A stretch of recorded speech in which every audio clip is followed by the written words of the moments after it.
If you look at the city of San Francisco, construction is at a all-time low. And by all-time low, I mean nobody's really making anything. San Francisco, New York, Miami, these are all cities in America where every single year, every single one, there's always some sort of humongous construction project. But SF is already one of those cities where construction is going down. Construction companies are moving out of this place and going to brighter pastures. They just don't want to stay here anymore. And I don't blame them at all. San Francisco changed its housing laws, but don't expect a housing boom. Remember, the Bay Area has some of the most stringent housing laws in the whole entire country. Like, if you want to open like a little ice cream store, like chances are it's super difficult. It almost feels like sometimes California wants to tax the crap out of you, but at the same time, they don't really want you to open a store. It kind of doesn't make any sense. And same thing with San Francisco construction. Construction in the city is extremely difficult. You try to get a permit to build like a 6-family, multi-family story building. Well, too bad. That's not going to happen. It's going to be very difficult. San Francisco has known for decades as one of the most challenging places to build housing. It's the poster child for the national housing crisis. And if you look at San Francisco, Sacramento, they've already passed laws that drastically cut red tape for developers looking to build new homes. They want San Francisco to start approving these projects, but nobody's willing to make projects in the city when a bunch of people are moving out. Check this out. Housing permits issued in San Francisco. You do see that 2017, 2018, 2019, it just simply keeps going up. But then we dropped down to 2.2 in 2021. We were just recovering from the pandemic, and 2022 is pretty bad at 2.85. And whereas the other places in the country where we're seeing housing permits going up in like insanely fast speeds, like Austin and some of the Florida cities, San Francisco's 2023 permits are even worse. In fact, most construction companies are just simply bailing out. If you check out this, it's not just about the construction companies, but existing apartments out there. Like San Francisco luxury apartment complex NEMA loses nearly half its value since 2018. This building back in 2018, 2019, during the peak of the housing boom, was easily worth about $500 million or $600 million.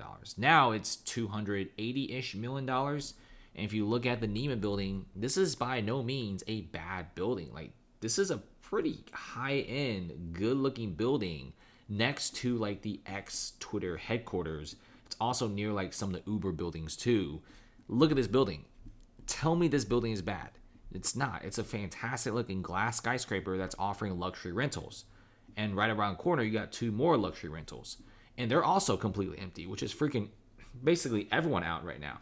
So San Francisco is going through this doom loop phase where construction companies are refusing to build because why would you build when you could just simply buy a building that's about to foreclose? And look at this plot of land, guys. You see this plot of land that's kind of like a rectangle next to the Uber HQ?